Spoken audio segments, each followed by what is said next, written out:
Efesios capítulo 1, versículos 1 al 5. Es la sección que tenemos delante en esta mañana, pero hoy estaremos considerando el versículo 5. Y vamos a recordar toda esta parte que nos enseña la Escritura. Amén.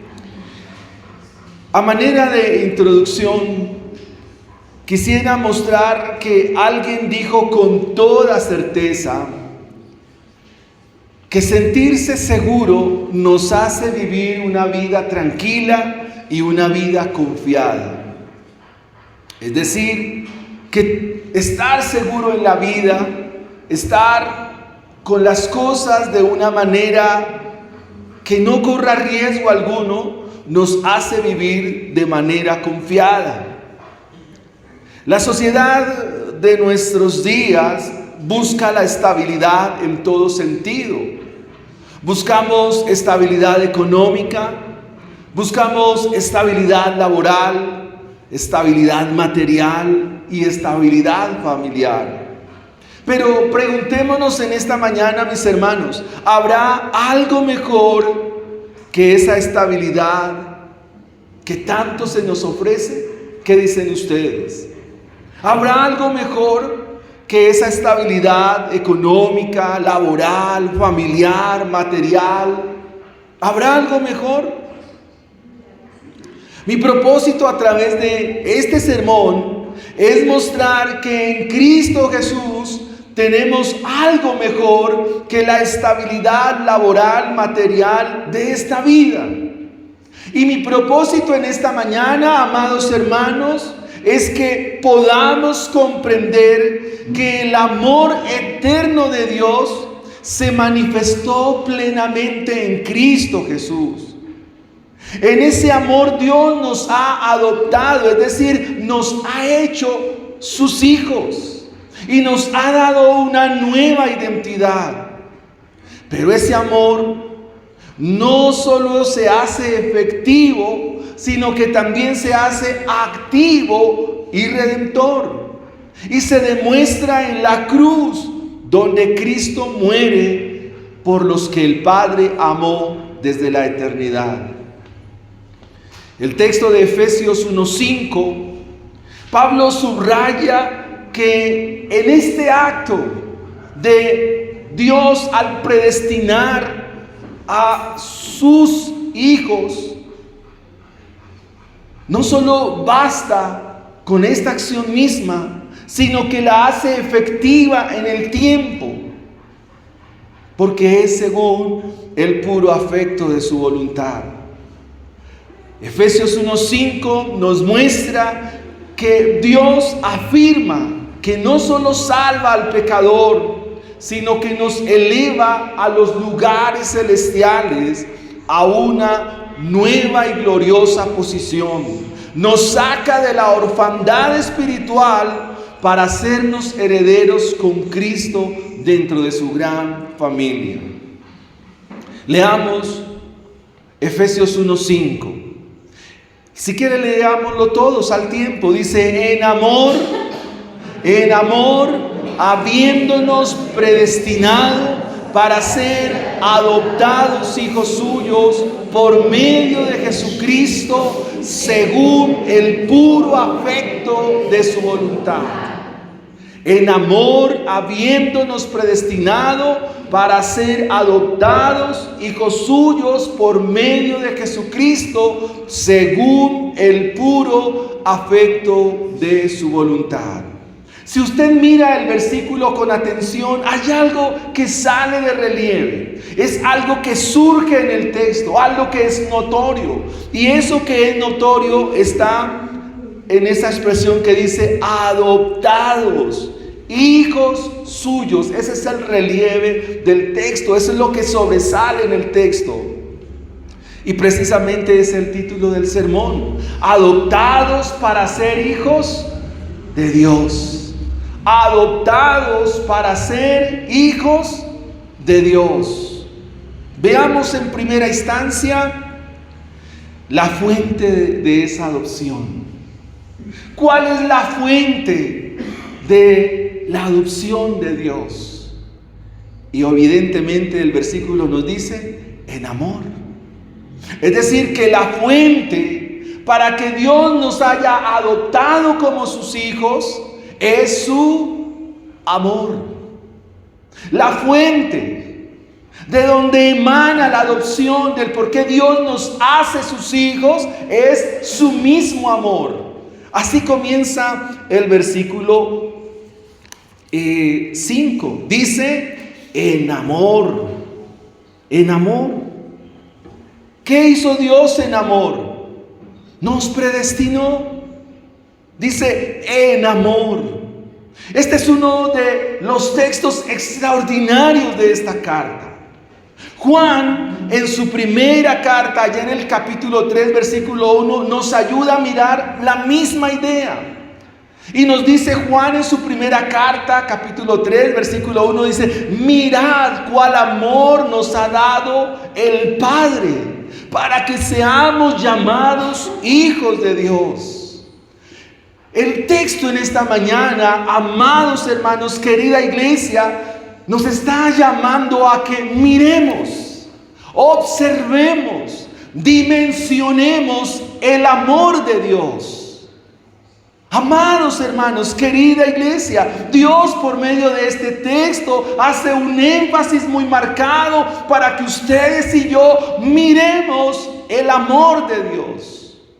Mirad cuál amor nos ha dado el Padre. Miren, asómbrense. ¿Con qué clase de amor? ¿Cuán grande es la magnitud del amor de Dios que nos ha dado en su Hijo Jesucristo? No es un amor pequeño, no es un amor común, no es un amor como el que tenemos en este mundo. Es un amor extraordinario, es un amor sorprendente, es un amor que nos deja atónitos, es un amor que nos vislumbra, que nos pone henchidos, que nos regocija, es un amor que nos constriñe, es un amor que nos envuelve, es un amor que nos empapa de la misma esencia de Dios.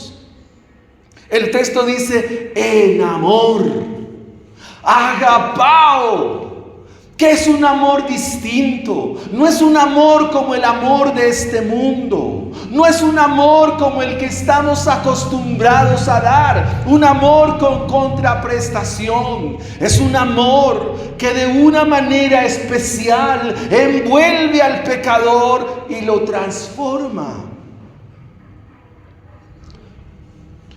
Juan nos dice allá en su carta, cotejándolo con lo que Pablo está escribiendo, dice, este amor nos maravilla. Este amor nos invita a maravillarnos. Este amor nos muestra de manera amplia la gracia de Dios. Porque pasamos de ser desconocidos y extraños a ser hijos de Dios, a ser de la familia del Señor. Hablar del amor de Dios, mis hermanos, es hablar de su dulzura. Hablar del amor de Dios es hablar de su ternura. El Dios amoroso es un Dios tierno. El Dios amoroso es un Dios dulce. Es dulce en amor. Es un amor diferente, distinto. Y mi pregunta en este punto es, ¿cómo nosotros entendemos el amor de Dios? ¿Cómo entiendes el amor de Dios? Y tengo una pregunta, la cual estuve meditando durante esta semana.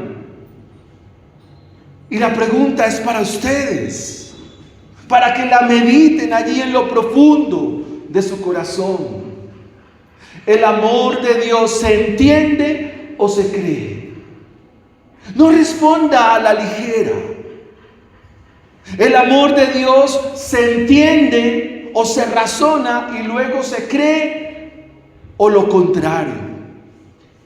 Si la respuesta de ustedes es que el amor de Dios se entiende, entonces ustedes están lejos del Evangelio. Si ustedes piensan que el amor de Dios hay que entenderlo, están distantes del Evangelio, no han conocido el Evangelio. Porque el amor de Dios no es un amor entendible tan fácilmente. No está dentro de la lógica racional. Porque ¿quién de ustedes enviaría a uno de sus hijos o a uno de sus nietos a morir por una cantidad de gente que es rebelde, que es contumaz? ¿Verdad que no es lógico? ¿O sí es lógico? Ese era el gran problema de los corintios. En su filosofía y su razonamiento, en su intelecto y su comprensión acerca de lo que era el mensaje del Evangelio, decían: no, me raya,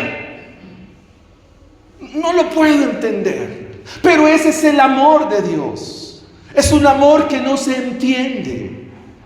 Porque si nosotros dijéramos que el amor de Dios se entiende, entonces estaríamos diciendo que es un amor conforme al amor de este mundo, un amor con contraprestación.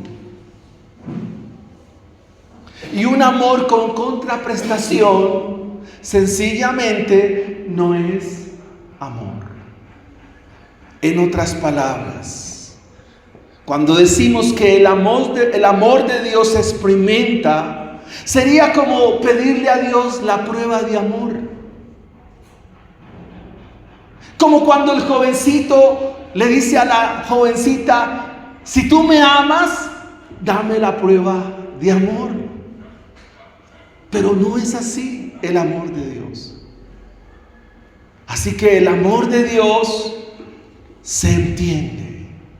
Y lo que tenemos que entender es que el amor de Dios como atributo de Él es un amor libre, soberano e incondicional. Es decir, Dios no te eligió para amarte, como se veía hace 8 días en el sermón. O sea, yo lo elijo y ahora lo amo. No, Dios no hizo eso. Dios lo que hace es amarnos, y porque nos ha amado, nos ha elegido. Amén. Dios nos amó y por ese amor nos llamó o nos eligió. Dios no te eligió para amarte, porque te amó, por eso te eligió. Dios te amó para que seas su hijo. Dios te amó para que le seas santo y sin mancha delante de Él. El amor y la santidad están íntimamente unidos. Amor y santidad están íntimamente ligados.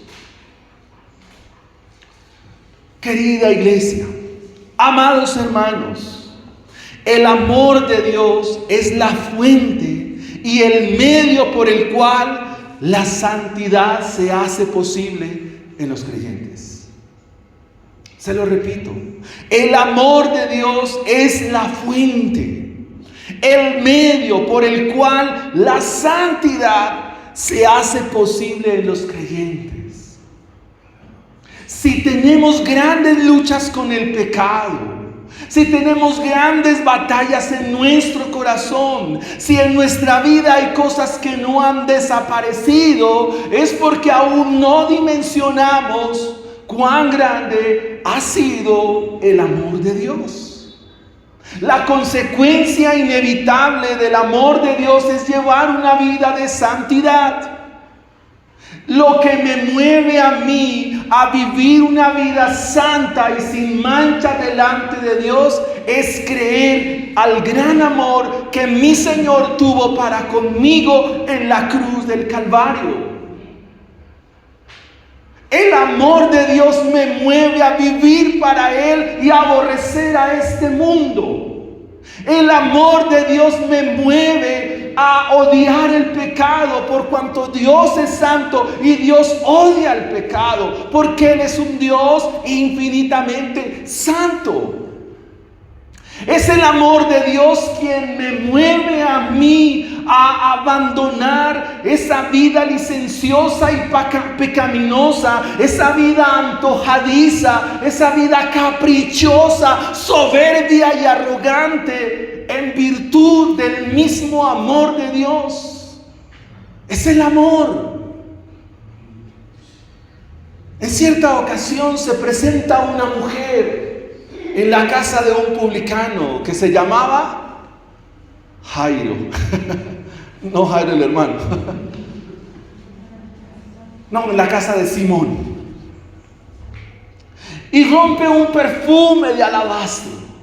Y comienza a llorar delante del Señor. Y sus cabellos comienzan a enjugar los pies del Señor. Y Simón le cuestiona al Señor y le dice: Maestro, si tú supieras qué clase de mujer es la que está aquí, como que tú no la recibirías. El Señor le cuenta una parábola acerca del amor de Dios y le dice estas palabras: Simón, Simón, tú no has entendido, porque al que más se le perdona, más ama.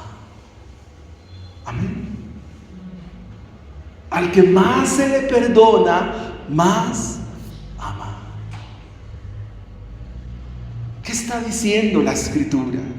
Que si ustedes en esencia miran de que han sido perdonados, entonces como que atisban la grandeza del amor de Dios, y en virtud, en razón de ello, ustedes buscarían más la vida santa delante del Señor. Eso es lo que Pablo está enseñando a los efesios. Los efesios están siendo atestados, están siendo conminados a que se amolden a la cultura de la ciudad de Éfeso, una cultura inmoral, una cultura pagana, una cultura que se aboca a prácticas ofensivas a Dios. Y por eso Pablo acude al amor de Dios, acude al amor del Señor para decirles: no hagan eso.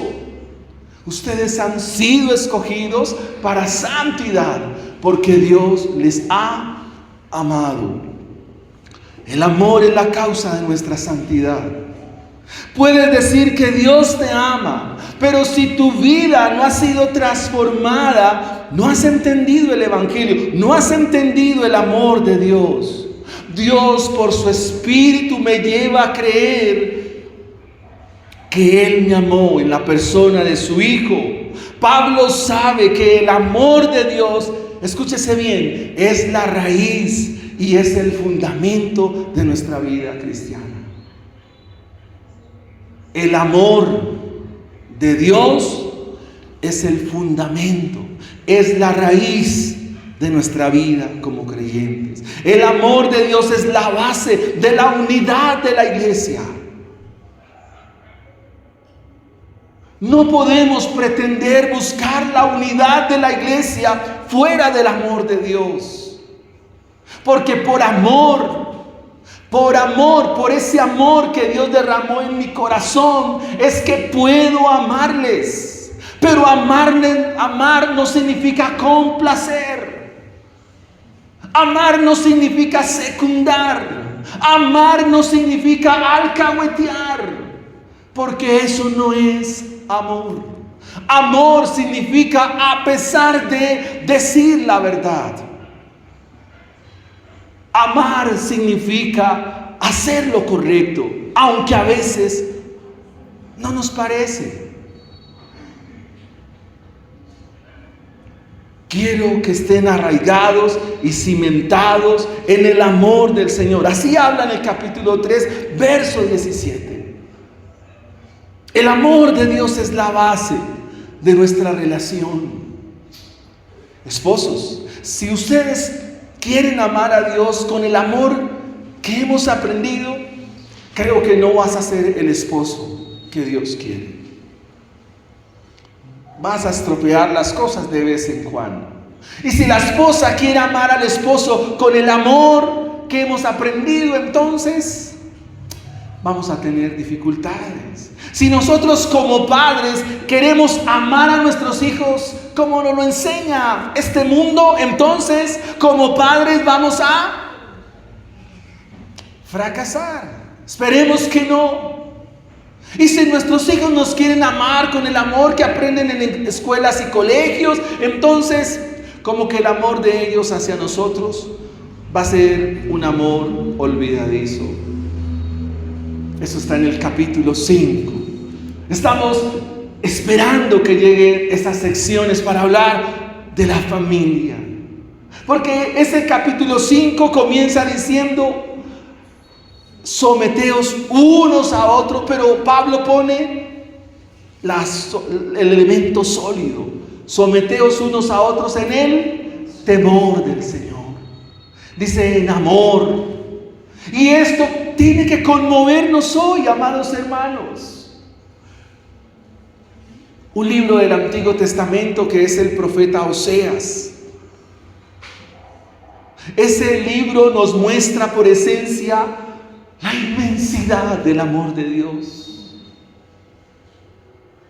Nos muestra con una elevación del amor de Dios. No lo comprendemos. Y Oseas tiene que encarnar ese amor con una mujer llamada Gomer. ¿Quién es Gomer? Gomer es una mujer que se desvía a la infidelidad una y otra vez. En cierta ocasión, Oseas tiene que ir a buscarla y la encuentra en el mismo burdel con los mismos amantes. Y Oseas se para frente a ella y hace algo que yo no haría. O sea, es muy difícil entender eso, es inentendible. Dice que la toma, la lleva y la ama. La escena es dramática, hermanos. ¿Por qué? Porque el profeta va al mismo lugar, la mira con su amante y así la trae y le dice: te amo. ¿Saben quién es Gomer realmente? La iglesia.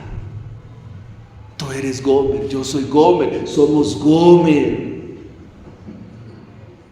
Evaluémonos, ¿somos realmente fieles a Dios? ¿A cabalmente? No lo soy, hermanos. Confieso mi pecado en esta mañana delante de ustedes. No soy del todo fiel. ¿Y ustedes? Tampoco.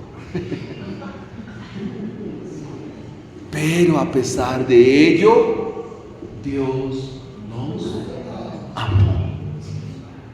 Aun cuando hemos ido tras nuestros amantes. Y aún Dios nos ha encontrado con esos. Y Dios una y otra vez nos recuerda. ¿Pueden entender eso? Lo podemos creer. El capítulo 14 termina diciendo: te sanaré con mi amor. Esposos, ¿ustedes quieren cambiar a sus esposas? Les doy un consejo: ámenlas. Esposas, ¿quieren que su esposo cambie? Ámenlos. ¿Quieren cambiar a sus hijos? Ámenlos con el amor de Dios. Porque es lo que ha hecho Dios a través de todos estos años. Es lo que ha hecho en muchas personas, los ha cambiado con su amor. No hay poder más grande para transformar una vida que el amor de Dios. Por eso este tema es tan extraordinario. En amor. Tú fuiste escogido en amor y por amor. Hace unos años atrás trabajaba en un colegio y salió una chica, esos noviazgos que hay de colegio. Y la chica, él le dijo, no, yo no la amo. Y la chica detrás, diciéndole, yo lo amo, no me deje, yo a usted lo amo, yo he dejado muchas cosas por usted, y yo lo amo. Y como una cuadra, pues yo iba en la bicicleta y una cuadra ahí, yo lo amo, y llorando, y delante de toda la gente, yo lo amo. Y él ya con otra chica. Y pensaba lo siguiente, mis hermanos: ¿cuántas veces nosotros vivimos mendigando amor cuando Cristo lo tiene de sobra? ¿Cuántas veces nosotros extendiendo para que nos den amor? Y el amor de mi Señor es un amor abundante, es un amor sin límite, un amor inalcanzable, un amor inagotable. Así ustedes y yo fuimos amados en amor. Veamos nuestro segundo punto en esta mañana. La predestinación, el camino a la adopción. Ahí dice en su Biblia, versículo 5, ¿cómo dice? En amor. ¿Quiere leerlo conmigo? En amor, habiéndonos predestinado. Esa palabra para algunos suena fuerte. La predestinación. Tú puedes hacer algo en esta mañana. Si no te gusta el término, arranca la hoja de tu Biblia. Pero tienes que arrancar Romanos 8 también. Y tienes que arrancar muchos textos de la Escritura. Yo diría que buena parte de la Biblia. ¿Qué es la predestinación? ¿Qué significa el término predestinar? La palabra griega es pro-orizo. Tiene dos voces. Pro, antes. Y orizo es horizonte. ¿Qué significa? Significa que Dios determinó de antemano nuestro horizonte. Dios de antemano marcó y trazó nuestro destino. Escúchese bien. Dios trazó, determinó, quiso que usted fuera su hijo. Hermano, ¿usted no lo emociona eso? Dios trazó, Dios determinó, Él quiso que usted fuera su hijo. O sea, en usted no hay mérito. Es más, usted no había nacido. Ese fue el sermón de mi hermano. Dice, ¿antes de dónde? De la fundación del mundo. O sea, ustedes y yo no habíamos nacido, pero Dios en su querer. Aquí encontramos una de las frases teológicas del Nuevo Testamento más interesantes. Según el puro afecto de su voluntad, dice, Dios desde antes quiso que ustedes fueran sus hijos. Ahora, ¿qué se siente? No va a cambiar el término. ¿Qué es tener a Dios por Padre? ¿Cómo usted dimensiona eso? Ya lo vamos a mirar. Esto habla no habla de un destino ciego, no, o de algo fatalista, sino, óigase bien, es una decisión amorosa de Dios. Una decisión amorosa que se tomó en la eternidad. Eso es extraordinario, hermano. En otras palabras, cuando la Biblia nos habla de la predestinación, significa que Dios, según su sabiduría, según ese amor eterno, decidió antes de todas las cosas hacerte su hijo y decirte, tú eres un hijo mío. Alex, eres un hijo de Dios. Oscar, eres un hijo de Dios. Marisol, eres una hija de Dios. Todos ustedes son hijos de Dios, porque no los voy a nombrar a todos, pero si son creyentes. Por ser sus hijos es que ustedes han creído. ¿Me comprendieron? ¿Sí? O sea, porque ustedes ya son hijos es que ustedes creyeron. No fueron creyentes y luego sí hijos. No, lo contrario. Por ser ya hijos es que ustedes ya creyeron. Así que el propósito de Dios es hacernos sus hijos mediante la obra redentora de su Hijo. ¿Qué quiere decir eso? Que no se puede entender el que seamos hijos de Dios fuera de la obra de Cristo.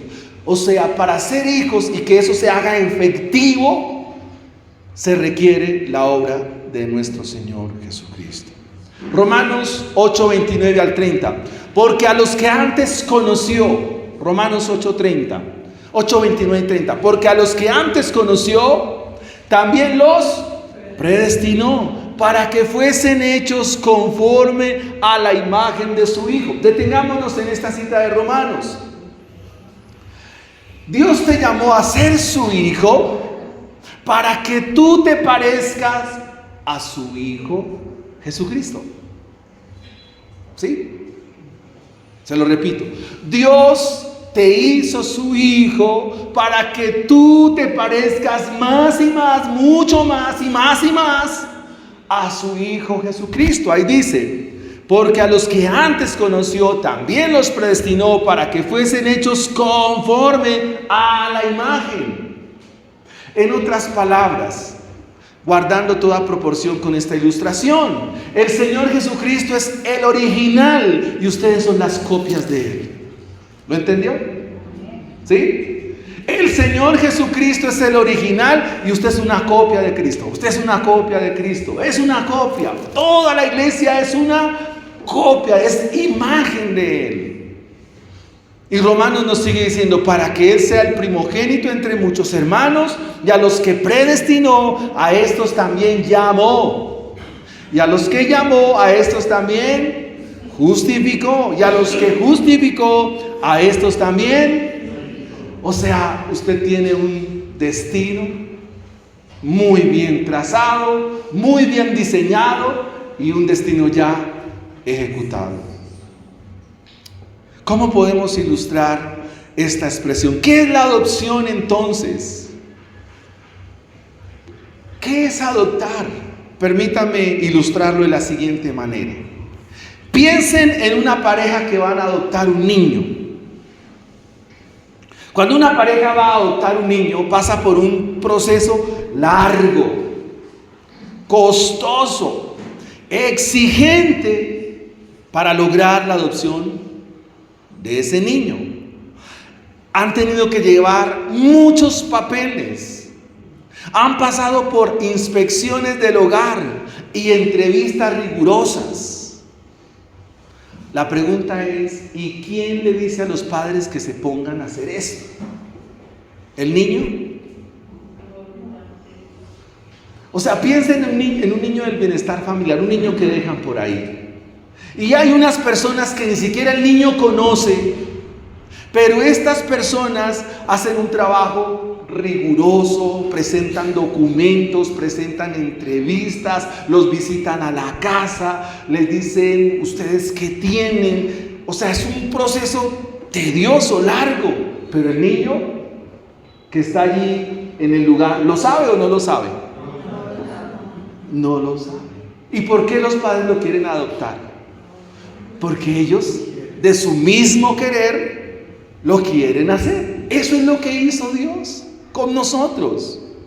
Y Él nos da la fe por medio de su Espíritu para sacarnos de la orfandad espiritual.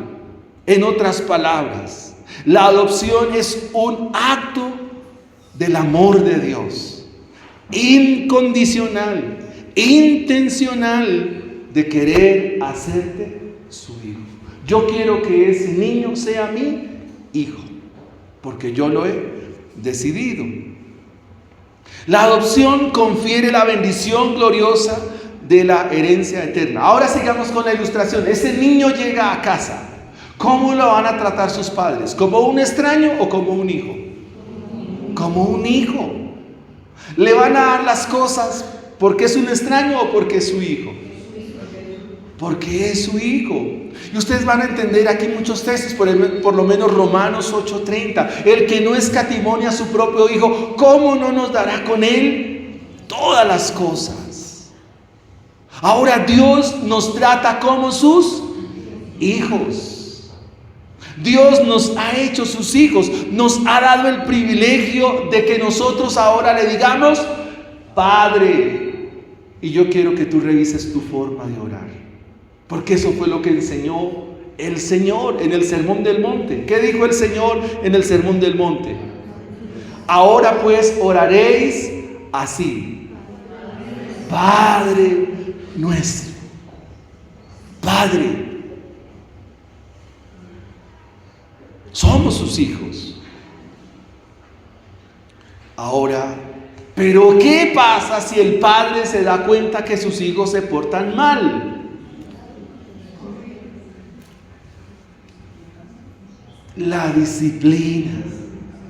O el padre los va, sí, hijo, tú eres mi hijo y te amo tanto que vas a vivir como tú quieras. Llega la hora que quieres, trae lo que quieres. ¿El padre hará eso?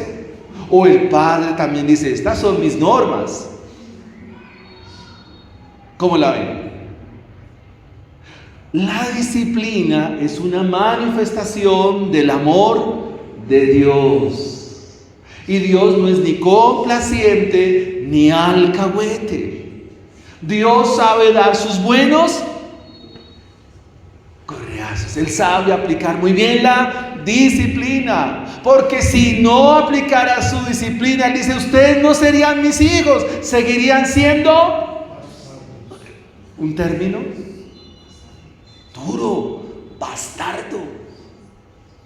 Pero como ustedes son sus hijos, si Dios los está pasando por un proceso, si Dios los está como llevando, confianza en Dios. Dios sabe qué es lo que está haciendo.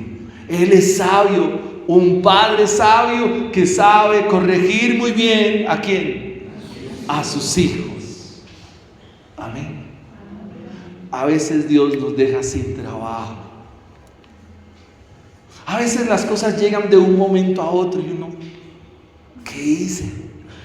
Dios está haciendo cosas. Había una vez un muchacho que le ponían la comida y era regodiento. ¿Entienden el término? O sea, como que eso no lo como, como que eso está muy, no, yo no quiero. Bueno, en cierta época de su vida, el Señor, ya siendo cristiano, le dijo, lo voy a pasar por un tiempito, a ver si no aprende a ser agradecido con lo que se le da. Y fue un tiempo muy difícil. Ese muchacho soy yo. Yo no valoraba a veces la comida. Y Dios llegó un tiempo y me dijo, vamos a recortarle un poco al presupuesto. Y Dios santo, nunca me faltó, pero no había mucho manjar. Pero Dios me enseñó que debo dar gracias por todo y en todo. Hasta por una agua de panela con un calado viejito. Amén. Ese era un manjar en ese tiempo. Bendito sea el Señor, que nos ama como sus hijos. Y Él nos cuidará hasta el final, porque es un muy buen Padre. Este texto entonces nos muestra que por medio de la fe nuestro Señor Jesucristo ha llevado el plan de la salvación al hacernos sus hijos.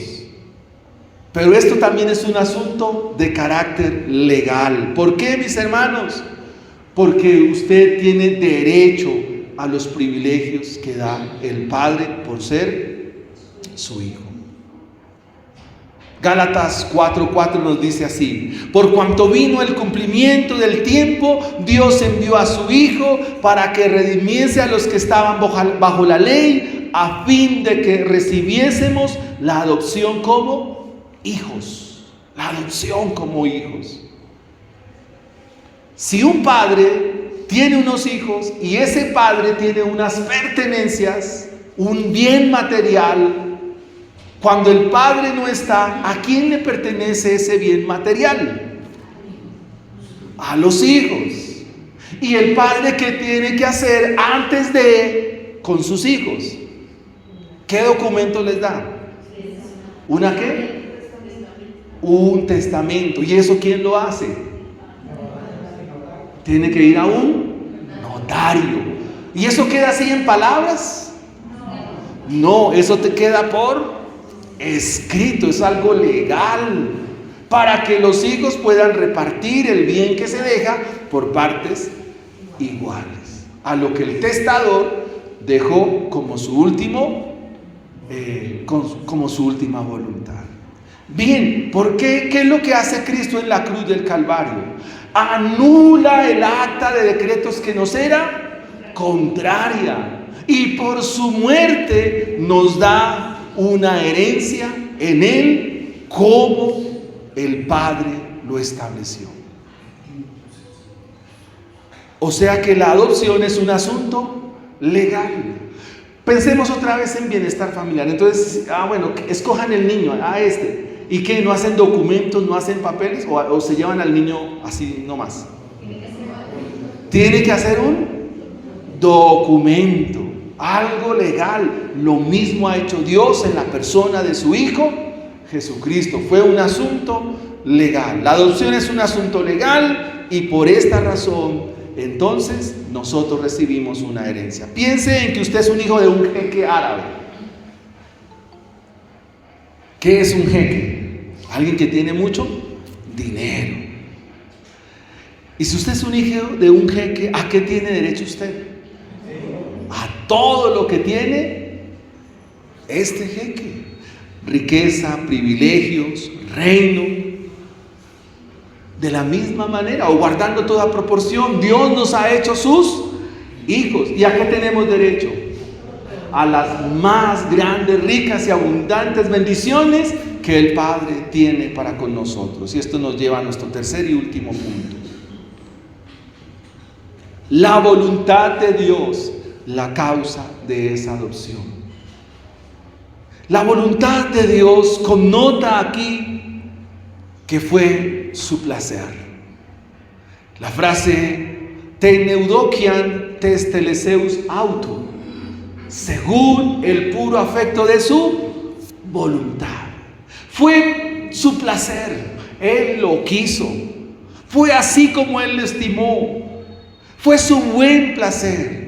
A Dios le plació. Comunica aquí la idea de una intención amable. Fue de su profundo agrado. Teológicamente hablando, esta frase nos indica que Él es la fuente, pero que fue una fuente con deleite. En otras palabras, Dios se siente agradado de que ustedes sean sus hijos.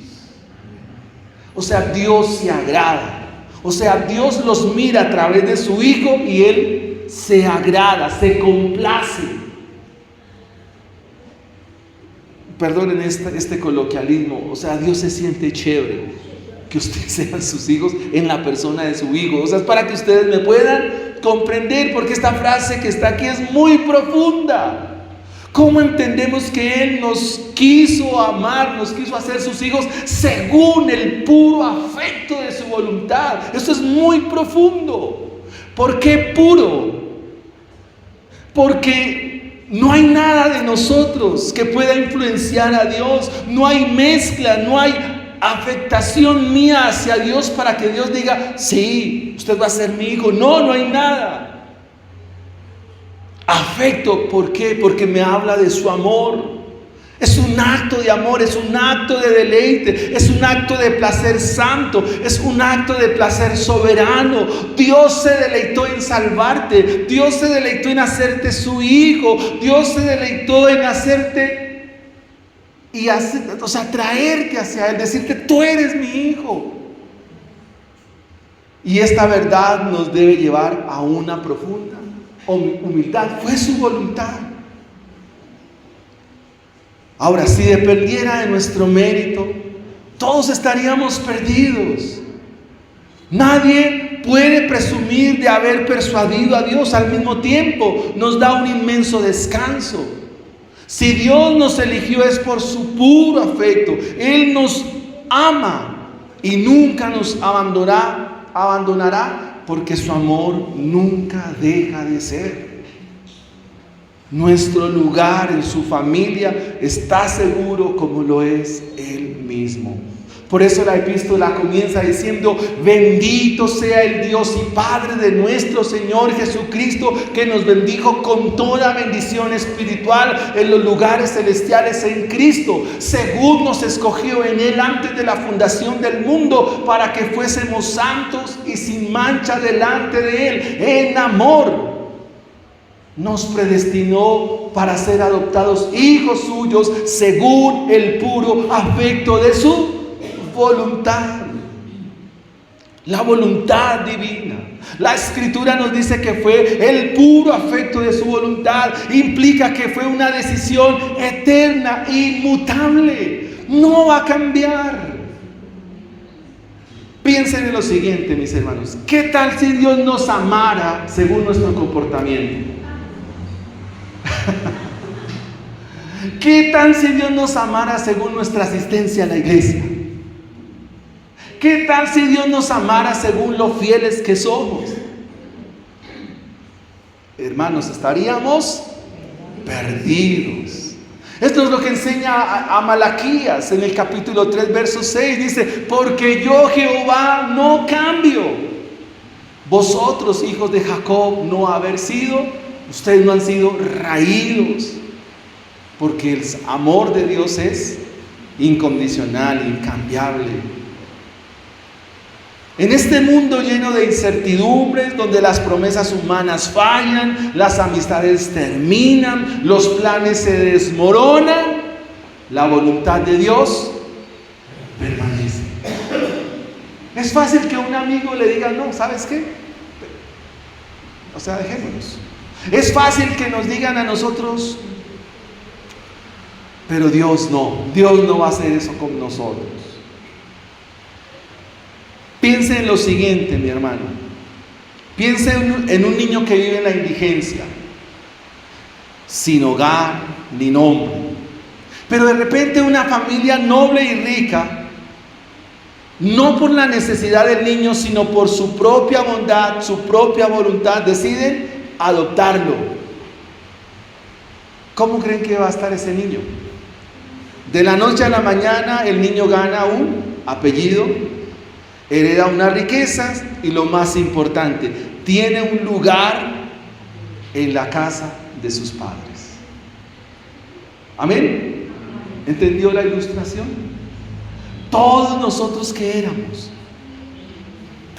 indigentes, muertos en delitos y pecados, errantes por esta vida, sin rumbo, como dice el apóstol, sin ley, sin Dios, sin esperanza, sin fe.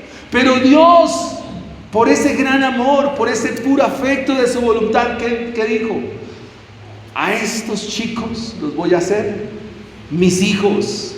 Y ahora tienen una identidad, tienen un destino, tienen un camino y tienen propósito, tienen sentido y tienen un lugar en la casa de mi Padre.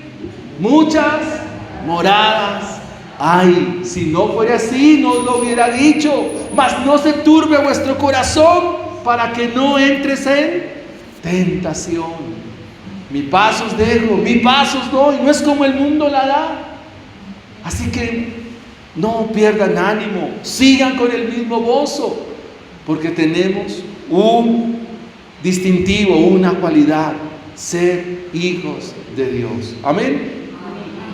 Y si Dios hizo todo esto por nosotros, según el puro afecto, ¿cuál debe ser nuestra respuesta? ¿Cómo debemos responder a este llamado que hoy nos hace el Evangelio?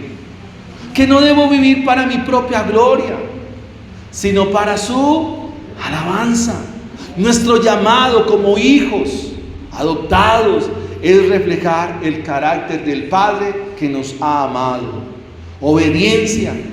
Debemos vivir con gratitud, no para ganar su amor, sino porque ya lo tenemos. No debemos vivir para ganar su amor, no. Vivimos porque ya tenemos el amor de Dios. Una vida de adoración, nuestra vida entera se convierte en un acto de alabanza. testificando de la inmerecida gracia con la cual Dios nos ha alcanzado. Deseo terminar con algunas aplicaciones. Es decir, ¿para qué me sirve este versículo? Ahora, ¿qué tengo que hacer yo? Las aplicaciones de un sermón es, bueno, ¿y qué es lo que yo tengo que hacer? Bueno, ustedes son hijos de Dios, fueron adoptados, ¿verdad? Fui adoptado, ustedes son adoptados. Ahora, ¿qué tenemos que hacer como hijos? Vamos a mirar las aplicaciones del sermón. Número 1. Pablo habla del amor eterno de Dios en su carta a los Efesios, porque quiere mostrar que la salvación tuya no es un accidente, no es una respuesta tardía al pecado, sino que la salvación tuya es el propósito eterno, amoroso y compasivo de Dios para contigo. Amén. Eso es lo que tú debes creer y luego entender. Repito, que tú como hijo, esto no es casualidad, esto no es un incidente, esto no es algo que es un as bajo la manga, no. Ha sido el propósito eterno de Dios, un propósito amoroso, un propósito compasivo, tierno del Señor Jesucristo. 2. Pablo nos enseña que Dios nos amó antes de que existiésemos, incluso antes de crear el universo. Y ese amor no depende de ti. No sigas pensando en que tú te vas a ganar el amor de Dios. No sigas pensando en que tú te ganas la gracia de Dios. No sigas pensando en que tú tienes que ponerle méritos a esto, porque no.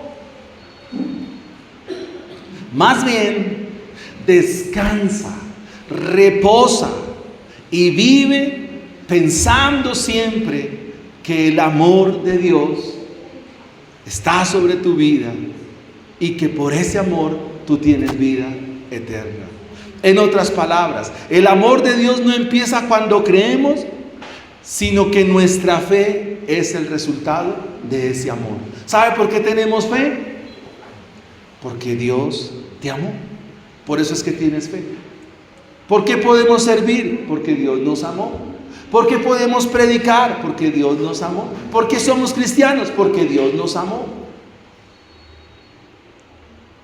Ese amor se revela en Cristo Jesús. Y lo debes creer. El amor eterno de Dios se manifestó plenamente en Cristo, en Él. Dios nos adopta como sus hijos y nos da una nueva identidad. El amor de Dios no es solo efectivo, sino activo y redentor. El amor de Dios debe llevarte a servir en la iglesia, servir a tu familia, sirve a tu esposa, sirve a tu esposo, sirve a tus hijos, sirve en tu trabajo, porque Dios te amó. Última, mis hermanos, el propósito del amor eterno de Dios es llevarnos a la santidad y a la comunión con Él. Me temo, mis hermanos, que a veces la comunión con Dios no está bien. Me temo, mis hermanos, que la relación con Dios como que es fluctuante. Un tiempo sí, un tiempo no. Pero esto debe llevarnos en la mañana de hoy, mis queridos hermanos, a reflexionar y a anunciar el Evangelio. Si tú no eres hijo de Dios, entonces esta es una linda oportunidad, es una linda mañana para venir en fe y arrepentimiento a los pies de Cristo Jesús y ser su hijo, porque confías en Él. Cristo pagó por nuestros pecados y es lo que estaremos ilustrando a continuación al ministrar la cena del Señor. ¿Quiere ponerse en pie, por favor?